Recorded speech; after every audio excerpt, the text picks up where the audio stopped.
السلام آسمان هشتمش اذن پابوس اذن پابوس یا امام رضا یا امام رضا اے شاہ خراسان۔ رمضان المبارک قمری سال کا 9واں مہینہ ہے اور دین اسلام میں خصوصی مقام رکھتا ہے، اس لیے کہ اس مہینے میں قرآن نازل ہوا ہے۔ یہ مہینہ بہت زیادہ فضیلتوں کا حامل ہے، جیسا کہ حضرت رسول خدا صلی اللہ علیہ وآلہ وسلم کا ارشاد گرامی ہے، بے شک رمضان المبارک کی پہلی رات میں آسمان کے دروازے کھول دیے جاتے ہیں اور آخری رات تک بند نہیں ہوتے۔ یوں تو پوری دنیا میں رمضان المبارک کی آمد سے پہلے ہی تیاریوں کا سلسلہ شروع ہو جاتا ہے اور پوری دنیا کے مسلمان روحانی محافل منعقد کرتے ہیں، لیکن کچھ مقامات پر بہت بڑی اور انتہائی پر رونق اور روحانی محافل کا انعقاد کیا جاتا ہے۔ ان محافل میں مشہد مقدس میں امام علی ابن موسیٰ رضا علیہ السلام کے روضہ مبارک پر منعقد ہونے والی محافل کی بھی کوئی اور مثال نہیں ہے، کیونکہ اس ماہ رمضان مبارک میں یہاں کا جمع غفیر اور پربرکت محافل اور ان کے انتظامات دیکھ کر عقل حیران اور روح شاداب ہو جاتی ہے۔ مشہد میں یہ سب کچھ حضرت امام علی ابن موسیٰ رضا علیہ السلام کی برکت اور ان کی خواہش کے مطابق ہوتا ہے، کیونکہ امام علی ابن موسیٰ رضا علیہ السلام کے مطابق یہ مہینہ دوسرے مہینوں کی طرح نہیں ہے۔ اس مہینے کی فضیلت و اہمیت کو مد نظر رکھتے ہوئے حضرت امام علی رضا علیہ السلام کے روضہ منورہ کی جانب سے اور حضرت کے زائرین کی اس معنوی و بے نظیر فرصت سے زیادہ استفادے کی خاطر ہر سال کچھ خصوصی آئین و آداب اور مخصوص پروگرام رکھے جاتے ہیں۔ آئیے ہم ان پروگرامز کا مختصر جائزہ لیتے ہیں۔ حضرت امام علی رضا علیہ السلام کی روضہ منورہ میں قرآن خوانی کے بابرکت سلسلے کی ترویج و نشر کے مد نظر رمضان المبارک میں خصوصی پروگرام، آداب و آئین قدیم دور سے عصر حاضر تک مسلسل جاری ہے، کہ جن کی طرف بہت ہی اختصار کے ساتھ اشارہ کیا جا رہا ہے۔ حضرت امام علی رضا علیہ السلام کی روضہ منورہ قرآن و اطرت کی ہمیشہ اور دائمی اتصال و اتحاد کی بقا کی تجلی گاہ ہے۔ اسی وجہ سے 360 ترتیل کے پروگرام اور قرآن کریم کی تلاوت کی 150 مردانہ و زنانہ غیر ایرانی زائرین کے لیے بین الاقوامی و ممتاز قاری قرآن کی کرسیاں لگائی جاتی ہیں۔ اس کے علاوہ اس ماہ مبارک رمضان میں حضرت امام علی رضا علیہ السلام کے روضہ منورہ میں ہر روز 10 مرتبہ قرآن کریم کی ترتیل کی صورت میں 160 سے زیادہ قاری قرأت کرتے ہیں۔ قرآن کریم کی تعلیمی کلاسیں کہ جن میں قرأت، تلاوت، ابتدائی تجوید، قرآن میں تدبر و تفکر اور تفسیر شامل ہیں، ایک ساتھ ہوتی ہیں۔ حضرت امام علی رضا علیہ السلام کے روضہ منورہ میں اور مشہد مقدس میں 800 شعبہ تقریباً 10,000 مخاطبین کے لیے تقریباً 200 قرآنی اساتید، 1000 قرآنی خادمین اس عظیم پروگرام میں حصہ لے رہے ہوتے ہیں۔ شاہ خراسان،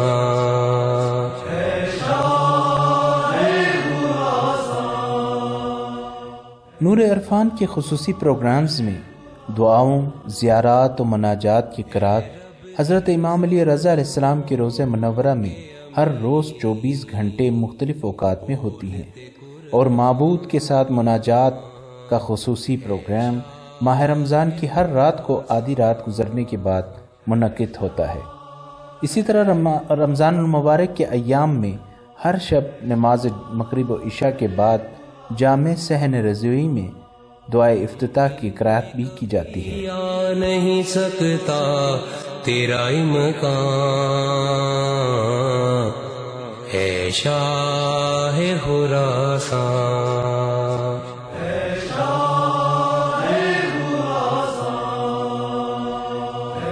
حضرت امام علی رضا علیہ السلام کے روضہ منورہ کے اماکن کی انتظامیہ کے اہم ترین اقدامات میں سے ماہ رمضان المبارک کی ان خصوصی راتوں میں شب قدر کے لیے معنوی فضا کو ایجاد کرنے کے لیے مناسب زمینہ فراہم کرنا ہے۔ تقریباً 20,000 خادمین زائرین کی اس عظیم خدمت کے لیے آمادہ ہیں۔ اور 6 لاکھ دعاؤں کی کتابیں اور قرآن کریم، شب قدر کے اعمال کی مخصوص کتابیں حضرت امام علی رضا علیہ السلام کے زائرین کو 16 مقامات سے زیادہ جگہوں سے تقسیم کرتے ہیں، اور 10 لاکھ سے زیادہ فلٹر پانی کی بوتلیں عورتوں اور مردوں کے لیے جداگانہ طور پر تقسیم کی جاتی ہیں۔ حضرت امام علی رضا علیہ السلام کے لاکھوں زائرین و مجاورین کے حضور شبہائے قدر کا پروگرام ماہ رمضان المبارک کی 19ویں، 21ویں اور 23ویں کی رات کو روضہ منورہ کے صحنوں اور حالوں میں منعقد کیا جاتا ہے۔ تقاریر، قصیدہ خوانی، نوحے و مرثیہ خوانی، دعائے جوشن کبیر کی قرات، شب بیداری اور قرآن کریم کو سر پر رکھنے کے اعمال ان تینوں راتوں کے مشترک پروگراموں میں شامل ہیں۔ قلم به دست گرفتم، خدا خدا بنویسم۔ شب قدر میں سورہ عنکبوت، روم اور دخان کی خصوصی طور سے قرات کرنے کی تاکید ہے۔ حضرت امام علی رضا علیہ السلام کے روضہ منورہ میں ماہ رمضان المبارک کی دعاؤں سے مخصوص کتابوں میں ان 3 صورتوں کو بھی شامل کیا گیا ہے، اور ماہ رمضان المبارک کی 23ویں شب میں کہ جو قرآن کریم کے نازل ہونے کی رات ہے، عالم اسلام کا عظیم ترین قرآنی جلسہ تقریباً 20 لاکھ زائرین و مجاورین کے حضور حضرت امام علی رضا علیہ السلام کے روضہ منورہ میں نماز مغرب و عشاء کے بعد منعقد ہوتا ہے۔ یہ پروگرام ویب سائٹ www.razvi.tv سے بھی آن لائن نشر ہوتے ہیں۔ خدا کند بتوانم که نام را بنویسم۔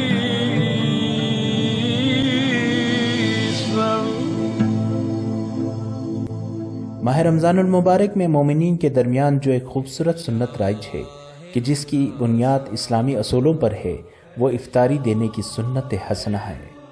حضرت رسول اکرم صلی اللہ علیہ وآلہ وسلم نے فرمایا، اے لوگو، تم میں سے جو کوئی بھی کسی روزہ دار مومن کو افطار کرائے، ایسا ہے گویا اس نے غلام کو آزاد کیا ہے، اور خداوند عالم اس کے گزشتہ گناہوں کو بخش دے گا۔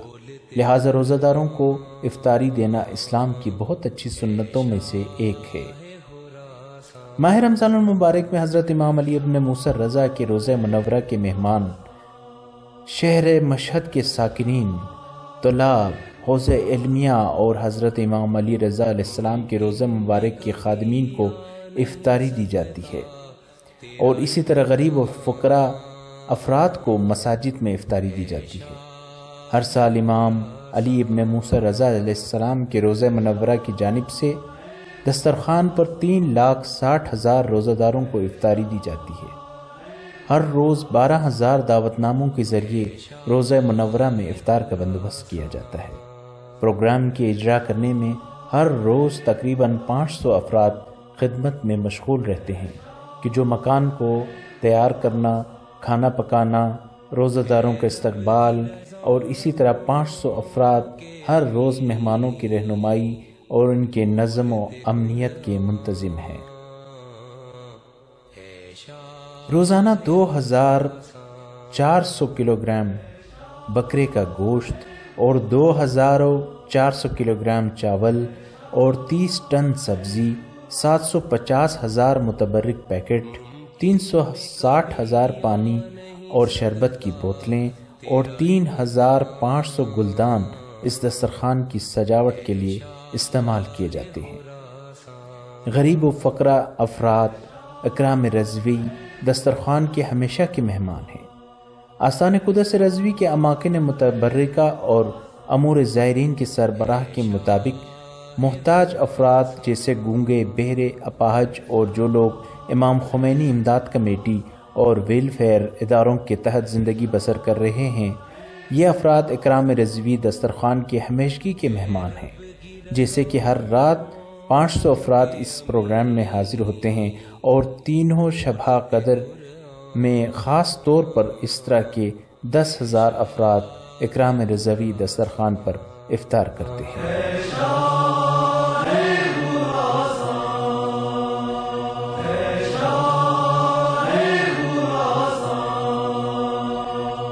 شبہ قدر کے اعمال کے دوران تقریباً 15 لاکھ پانی کی بوتلیں زائرین کے درمیان تقسیم ہوتی ہیں اور تقریباً 3 لاکھ میٹر مربع زمین میں قالین بچھائے جاتے ہیں۔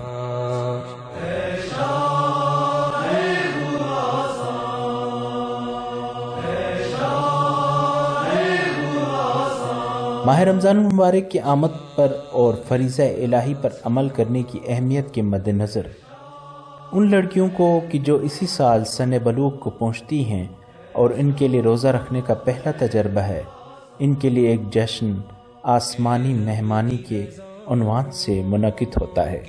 اس جشن میں یہ بچے اپنے والدین کے ساتھ شرکت کرتے ہیں۔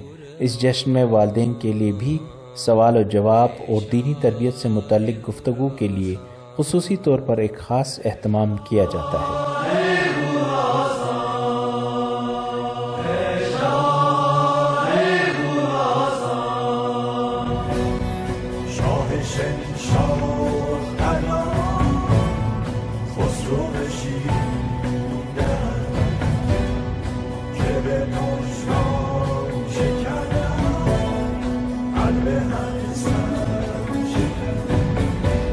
روزہ منورہ کے پروگرام میں سے ایک پرشکوہ و باعظمت پروگرام غبار روبی ہے۔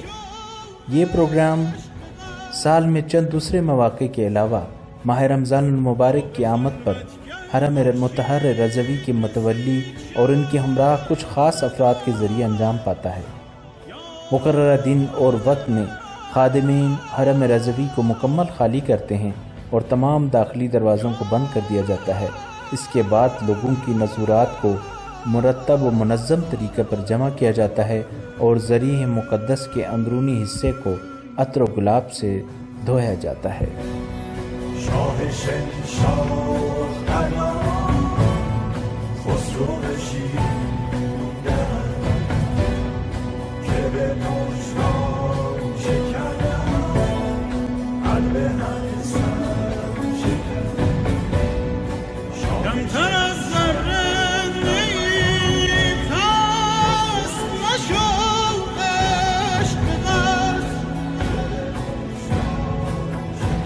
به خلوتگه خورشید رسید شرق زنان یا